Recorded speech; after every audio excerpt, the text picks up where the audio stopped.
is the travel industry maximising the benefits of the shared economy? That is the question that we're going to be talking about right now. And in order to moderate that panel, it's my great pleasure to bring on stage Carol Hay, the CEO of McKenzie Gayle. Carol.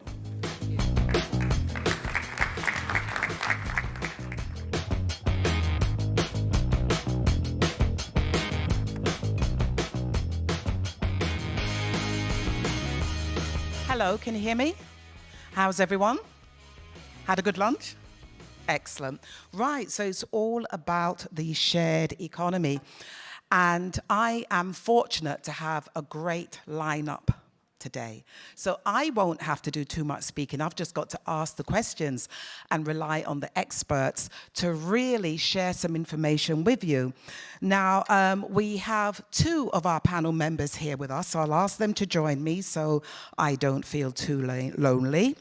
We have Theresa Rice, partner, Consulum. So Theresa, please join us. And once again, I'm going to ask Christian to join us. He really hasn't had much rest today. Here you are again on another panel. Thank you so much. And now joining us remotely, we have Emmanuel, Arnaud, founder and CEO of Home Exchange. Hello, Emmanuel. How are you? Hello, good afternoon. Nice to be here virtually. Thank you. We also have Éric, Bonnardière, CEO of Evaneos. Éric, how are you? Haven't met you before, met your team. Good to see you. Yeah, good to see you. And Frédéric Mazzella, president of BlablaCar. Frédéric, how are you? I'm very fine, thank you. Hello. A great lineup. Happy to have you all. Now, it's quite funny because when we think of the sharing economy, we all have our own concepts about it. And, you know, we all think, well, we've done it all. Because I think most of us in here, regardless of what role we have in tourism, we have to say, yes, we've used Airbnb, for example. I have. Who else has used Airbnb in here? Yeah. And what about Uber? How many of us have used Uber? Yep, I did on arrival in Lisbon. But guess what? There are other players in the marketplace. And what they have done is to look at this whole sharing economy and decided how can they mix it up? How can they have a greater approach that involves community and really takes on board all members of the community?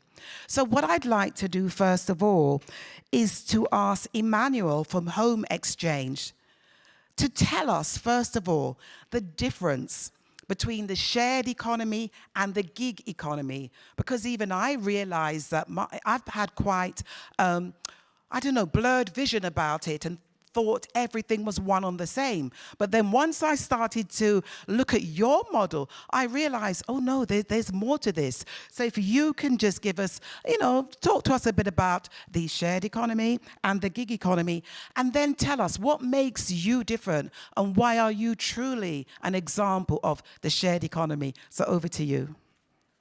Thanks for the great question. It's true that a lot of companies who are described in the media as sharing economy are really about the rental economy.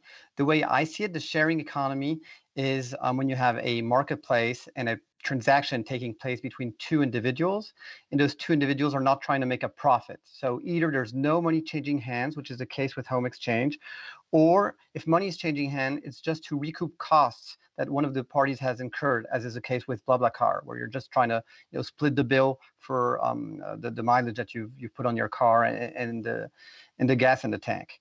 And for me, the fact that there's no money changing hands, for instance, in Home Exchange compared to rental websites has a huge impact. First, it has a huge impact on the communities because there's no competition between the tourists and the locals for real estate.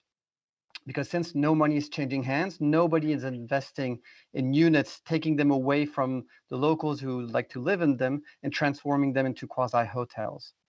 The second aspect of the fact that there's no money changing hands is that a lot more people can travel. Since the cost of accommodation is really, really high, if you take that out of the equation by enabling people to host each other for free, then you're able to have a lot more people who are able to travel, and that has also a strong impact on diversity, because often the people who have less the means of traveling in the various countries are people from more diverse backgrounds.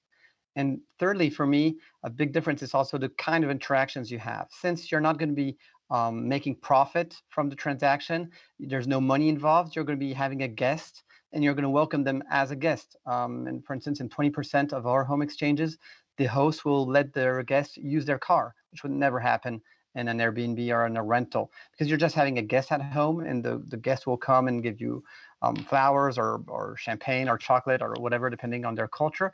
But the whole premise of the interaction is not based on money, it's just based on reciprocal hospitality. That makes a world of a difference. So tell us a little bit about your model now. Sure. It's true. I assume that everybody in the audience knows what home exchanging is. So as our name suggests, the idea of a home exchange is that I would go to your house and you would go to mine, and none of us would need to pay for rental costs or for a hotel. So we both save a lot of money. In terms of a business model, it costs 130 years per year, or $150 if you're in the US or if you're outside of the Eurozone. And we've added a few twists on this basic promise of home exchanging. One of those twists is a point system, the guest points, which enables us to do non-reciprocal exchanges. So for instance, if I were to contact Frédéric from BlablaCar and tell him, hey, I love your house, can I come to your house? Frédéric might be tempted to say yes, hopefully, but he's not interested in coming to mine. So then I would go to his house, give him some guest points, and he can then use those guest points to go at Eric's house or to go at somebody else's house. And that today is a majority of our home exchanges. It makes it very, very easy for people to do some home exchanges. Great. Another twist that we've No, I can talk please tell us a for twist. hours. We always like to hear a twist. Tell us the next twist. Okay. No, I was going to talk about our insurance. We protect the homes of our members up to $1 million. So we're very proud of that guarantee that we're offering our members. But luckily, we have very, very few cases of problems between our guests. A lot fewer, actually, than you would see in the rental industry, because people behave in a very different way when they're bound by the rules of hospitality as opposed to by the rules of capitalism. Great, thank you. And that's useful to know. And you know what? You've touched on insurance. And I think as the discussion goes on and we speak more about health and safety, we will touch on insurance. I read quite recently in the UK press that someone has a fabulous house that they had on a platform. And then they noticed that someone notified them that a wedding was being arranged, and it was their home that was going to be the venue for the wedding, the party, everything. So, you know, it is really kind of important that when we're a part of these platforms, we know who exactly is going to be booking our properties, what they're going to use it for. And guess what? If your friend hasn't told you that it's hosting a wedding, that at least there's good insurance in place. Because one of the challenges I think that we'll find with platforms like this is that at the end of the day, it's a lot of people engaging that don't know each other. So the platform has to ensure that mechanisms are in place to protect not only the user but the supplier. But we'll touch on that a little bit more. So what I want to do now is to move on to Frédéric and BlablaCar, because again, you have a service that came out of a need, but it's also a service that depends greatly on trust, literally hopping into a vehicle with someone you don't know. So let's hear from you now about your product, the service, and trust. Yes, thank you. Actually, so just to make sure that we all know what we're talking about when we talk about BlablaCar. So BlablaCar is carpooling. So it's people going the same way, a driver with passengers, and then they share the cost. So drivers say where they go, and passengers will be able to book a seat in your car. And so in order to do that, we implemented a model. Actually, we even created this model, which is called the Dreams framework, which helps building trust between people who've never met Today, the network has 100 million members. We are in 22 countries, so it's a lot of people to, I would say, administrate and make sure everything goes well. And so thanks to this framework, we've been able to make sure that people can trust each other. So DREAMS is based on the 6 letters of the acronym, which is actually information which is declared. So like your first name, your last name, your age, your picture, everything.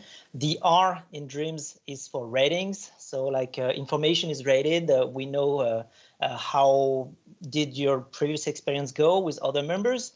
The E is for engage. So like you book in advance. So this is really an engagement that you make towards your driver as a passenger, for example, because you send the money. The A is for active, so the activity you have on the platform. So like, did you register yesterday or did you register 5 years ago and you've made already 600 trips and you have, 400 ratings? This is the kind of activity that you'll find on the platform. The M is for moderation. So it's really the moderation that the team does. So we verify all the information that is provided to us from simple telephone numbers to actually ID cards and everything. And then the S is for social, because you have the possibility to link your profile on BlablaCar with other social network profiles like Facebook or LinkedIn. And so when you combine all this, you're able to create a trust in the platform that actually allows you to know with whom you will be having a ride. This makes a total difference, because we see that when you get to meet that person, you actually already know things about her that make you feel comfortable having a ride together. Great, thank you for sharing. And, it's triggered a memory with me, listening to Home Exchange and listening to BlablaCar. I can remember growing up, my friends and I, if we wanted to go to a festival or party, it was like, oh, who's driving? Who can we get a ride with? And then, oh, where are we going to stay? Who's got space? Anyone got space? And so what technology has done is just to make that all a little bit more streamlined and professional. But really, a lot of these services are what we've been doing for years. But as I said, innovation, technology, entrepreneurship has made it a lot safer for us. And I just want to ask a basic question then. As this is a carpooling service, I'd like to know about the insurance component, because later on Theresa is going to be talking to us about regulations, etc. So let's say now, if someone has a car and they've insured it, do they have to state that they are carpooling, even though they're not actually receiving money? I just want to know, because many of us know from working with local tour companies that if someone is going to be transporting, for example, visitors in a destination, there's quite a bit of regulation in place. Has that regulation reached you, and how do your carpoolers respond to that? So actually, yeah, it's a very important question. The fact is that it's just like if you were transporting or like riding with your friends. Yeah. So the normal insurance policies just apply the same way. There is no need to change the insurance policies. There is no need to let your insurer know that you're doing this, because actually, since the drivers don't get any benefit out of it, so it's pure cost sharing. So we're not at all in a position where drivers would make any kind of money. They are simply sharing their cost, like the gas and the tolls and the cost of motoring. But since there is no benefit, the activity is not something that you could consider requiring an extra insurance. It's totally included. It's just as if you were traveling with some friends and you were sharing the cost. I mean, this is totally included in your normal insurance policy. You don't have to change anything. And I wanted to add something, because sometimes people ask me why it's called BlablaCar. So among all the options you have on the service and the ratings and everything I described, you have an option on your profile. So you can say, of course, in your car, if you smoke or not, if you accept animals or not, if you listen to music or not, but you can also say how much you talk. And this is done by choosing between blah, blah, blah, or blah, blah, blah, which says how much you will be talking during the ride. Do you know, I love that because, you know, there are some days like you don't mind having, it's like when you're on an airplane. Do you think we should use that on airplanes so that the person next to That you would be will good. know if you want to blah, BlablaPlane, blah, yeah. blah, or blah, blah, blah? I think you've come up to something really, really good there. And I think a few of us would love it on the airplanes and the trains as well. But that's really cute. Thank you so much. And thanks for sharing that really useful information. And I ask about the insurance and stuff like that simply because we've all seen all the different surveys out there. And each time we're hearing that what is so important to the consumer is health and safety. And we all know that many destinations, the resources that they have there are sufficient for their communities. So when people are going away, having an experience, they want to ensure that should something happen, they are covered. So that's useful to know. And also useful because we do have thousands of people logged in virtually today. So it's also great for me to try and ask some of the questions that they may not have the opportunity to ask. I'm now going to move on to Éric. Now, I've read quite a bit about the platform that Éric has. And what I think it does is that it creates an opportunity for travel agents, inbound agents all over the globe to be a part of this wonderful tourism industry and to meet travelers that perhaps their limited resources would not enable them to meet. So, Éric, let's learn some more about your platform, how you work with the agents, and I'm sure you've got a few twists that you can share with us also. Yeah, thank you. And this is exactly what you described. So we are a marketplace connecting travelers to local agents all over the world. So in the tourism jargon, local agents are DMCs, so destination management companies. So those small companies used to work in B2B in the past with tour operators as suppliers. And we had this idea to connect them directly with the travelers and to work in B2C. So that was the first step of the business model in 12 years ago, was to really train those local agents to sell in B2C directly to the travelers. And the benefit for the travelers is, of course, to benefit from the local expertise and to customize trips thanks to this expertise and to really go off the beaten track, to live a very original experience, to meet local people, local communities, and to really organize trips that would be very different from what they would organize thanks to a classic tour operator, I would say. So over the years, we have created a network of 600 local agencies, more than 2,000 agents working in those agencies. And we have worked a lot also to create tools, softwares to help them digitalize their business, because they are very small family-owned businesses in general with no means to access to digital tools, to marketing tools. So we really bring them the customers, we really bring them the tools and all the trust that we create on the marketplace.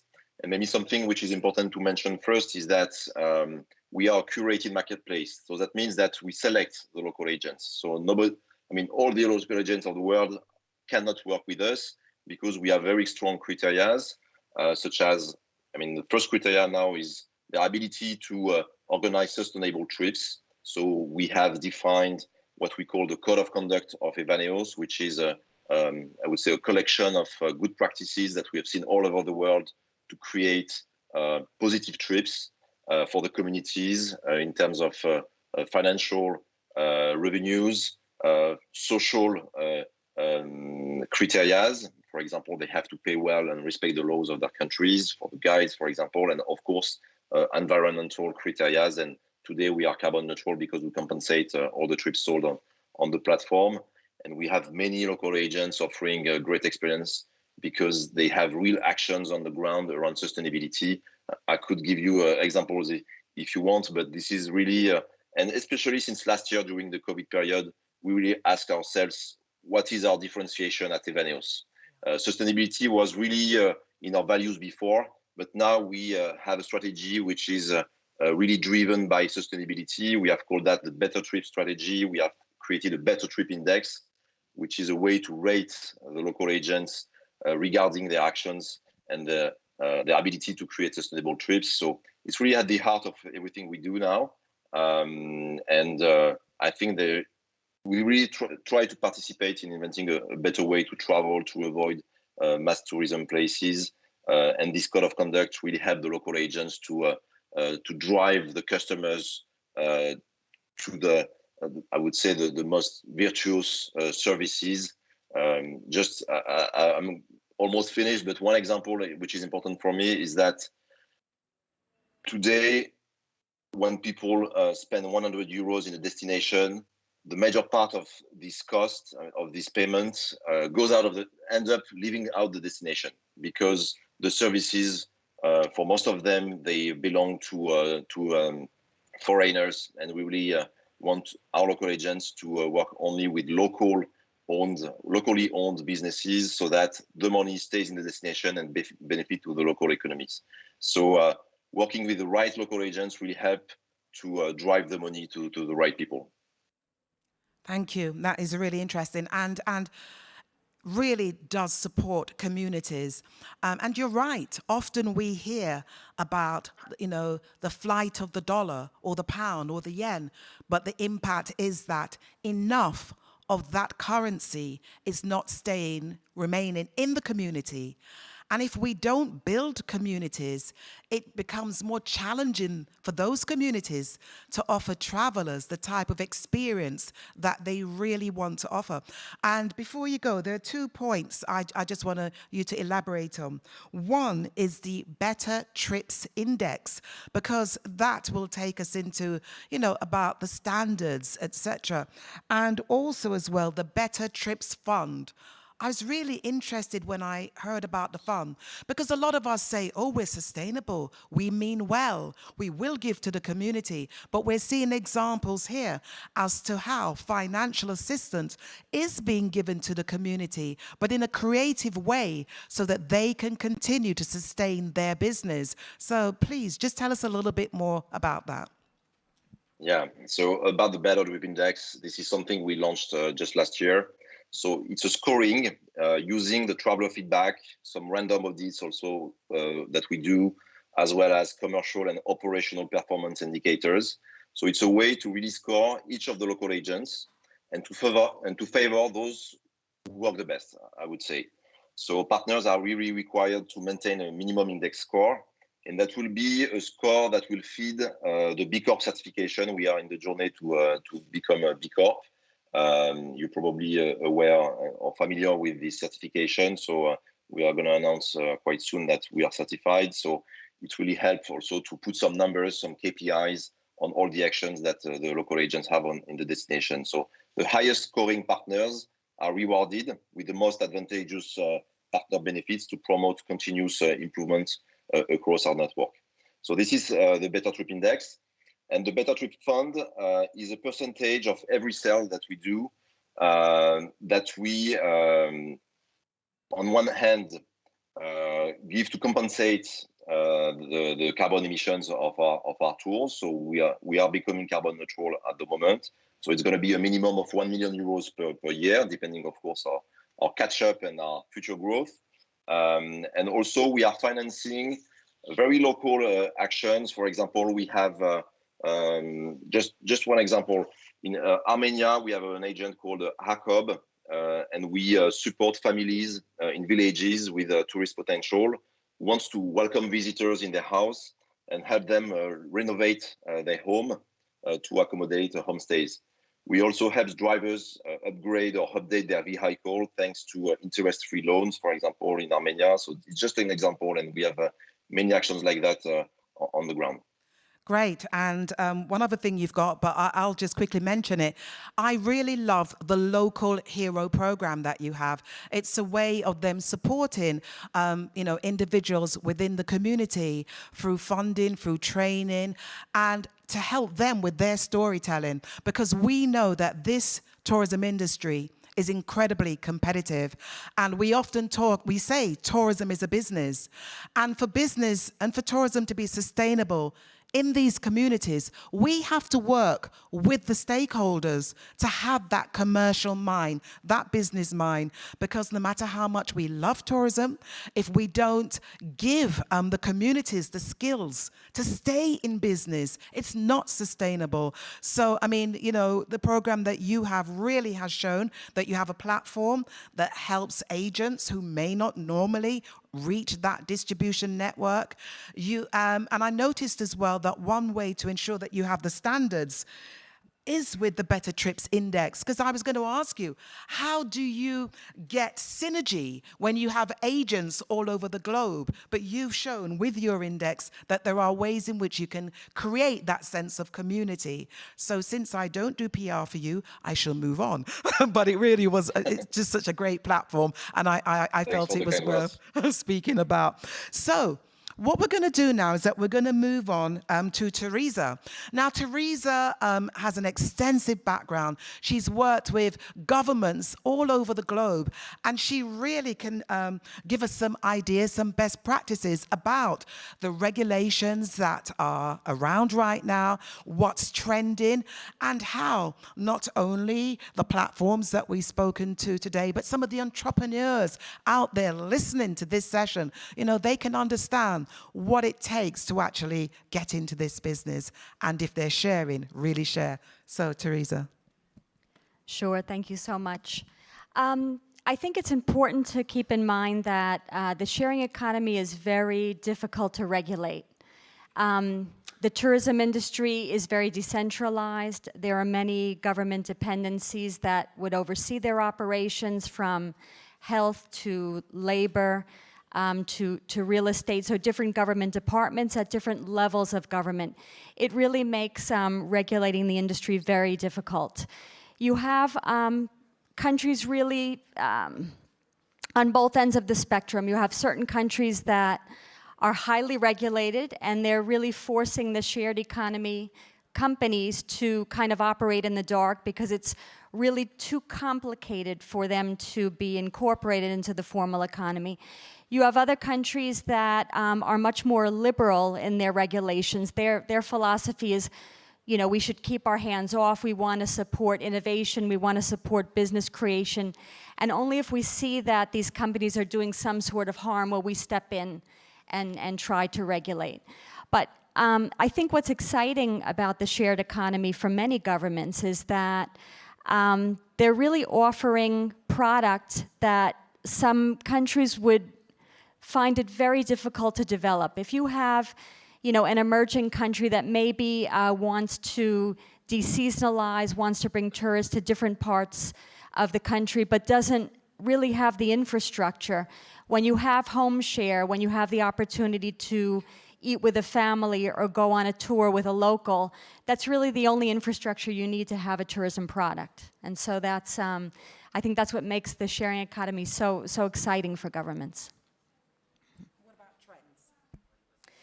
Some of the trends that I'm seeing is, for example, since regulation is so difficult, a lot of countries are really trying to deep dive into the data to really get a sense in their destinations of what does the sharing economy look like in tourism, who are the operators, what is the percentage of sharing economy versus the more established players, and based on that data to try to develop the policies that are right for that destination.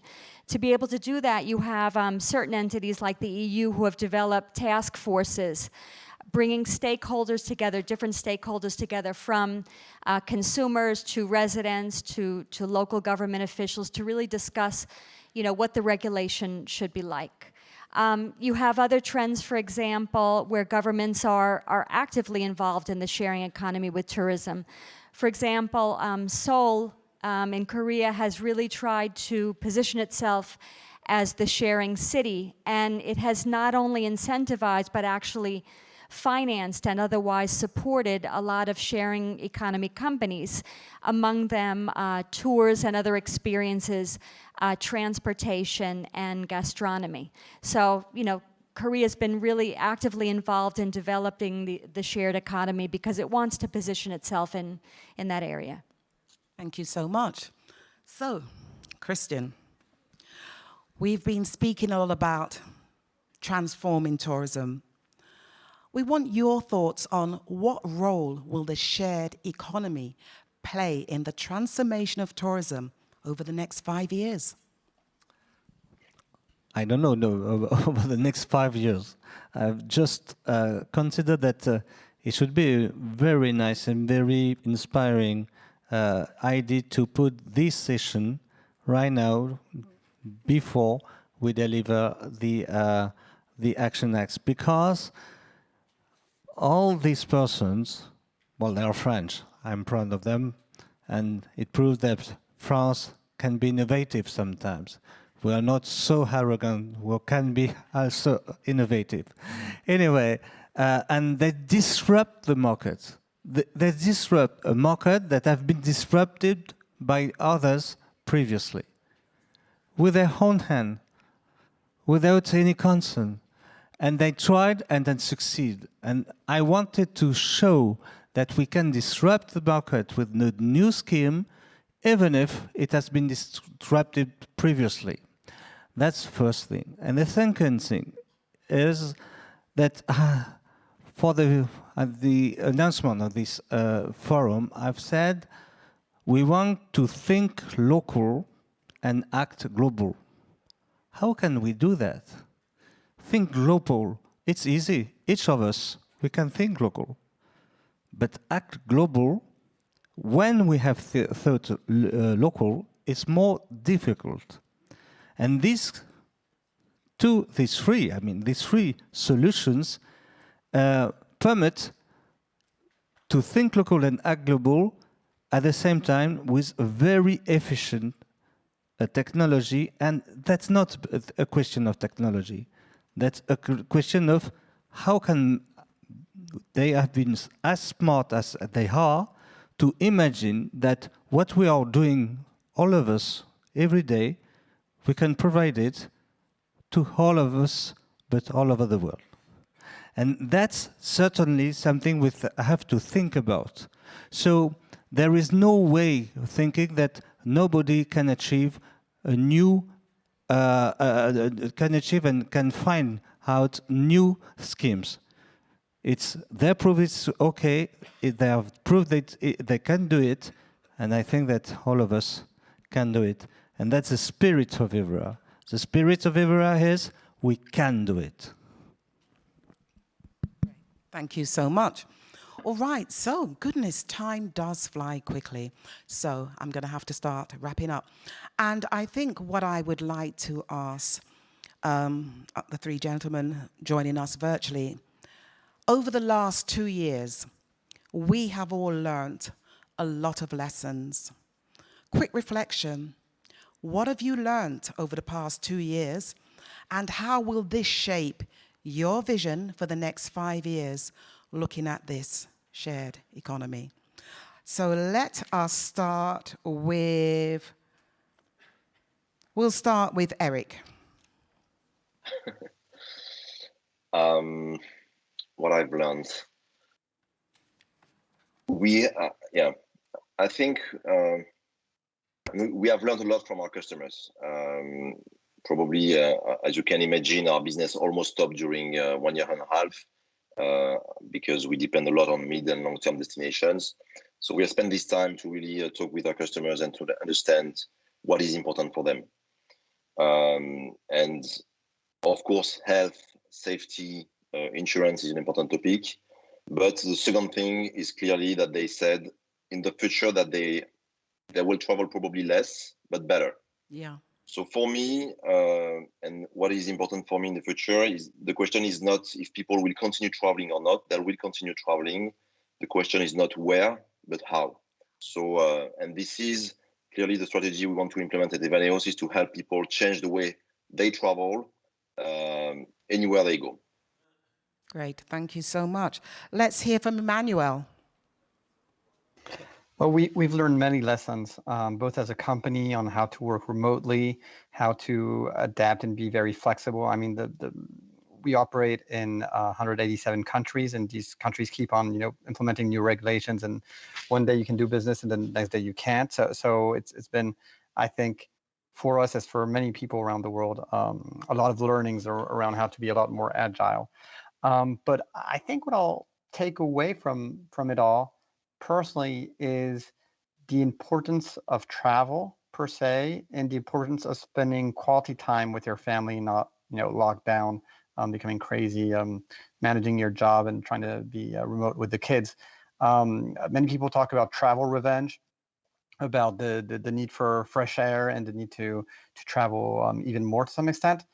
And I think that it's interesting to me that in our civilization, in our day and age, traveling and taking time off has become a sort of basic human need. So not as basic as, food and having a a roof over your head, but it's pretty close right after. Once you're able to feed yourself and have a decent life, people want to travel and people want to have vacation. And it's interesting to me because I think to some extent our industry can be contrived as frivolous or not dealing in necessities. And I think that we've all felt how hard it is to go without what our industry has to offer. All right, thank you. And Frédéric. And it's going to be a blah, not a blah blah.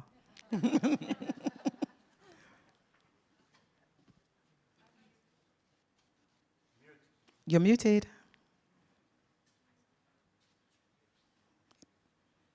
Indeed, I was muted. So Yes. you see, it could have been a zero blah. Now, yeah, well, we all learned that this famous quote from Heraclitus, which says the only constant in life is change. So we had quite a change. So we had to adapt. But I think there are two things which we've learned. Like many things we learn, we kind of knew them, but it's been a confirmation that the two most important things are your team and your unicities. So your team, because for us at BlablaCar, it's been strange times, of course, especially at the beginning when you had lockdowns and everything, people not moving at all. So obviously when you don't move, you don't use your car. So our statistics would reflect that. And so the strength of your tech team and the cohesion, the bonding in your team is super important to go over this crisis. And also the components in a company have different time frames. Some of them are long, like your tech roadmap. Some of them are short, like marketing, spending, or the customer support and everything. So it changes the way you see the structure. And then on the unicities, we could see again and again that our strengths are the community. It's 100 million members, so it's a lot of people. And in some countries, like France, for example, it's 18 million people, which means almost a third of the population, which is over 18 years old, uses BlablaCar, and the brand and the values that go with it. And those are strengths that will always feed your future as a company and as a brand. Thank you very much. My goodness, time goes so quickly. So unfortunately, we're going to have to say goodbye. But you can connect with us on LinkedIn and all other social media because that's the world we live in. But really, we just want to sum things up and say it's clear that the shared economy has made a massive difference. It has opened up a world of travel for persons who want to have experiences in an economic way. And what I've also learned today is that with innovation and a lot of effort, anyone can really be a part of our tourism industry.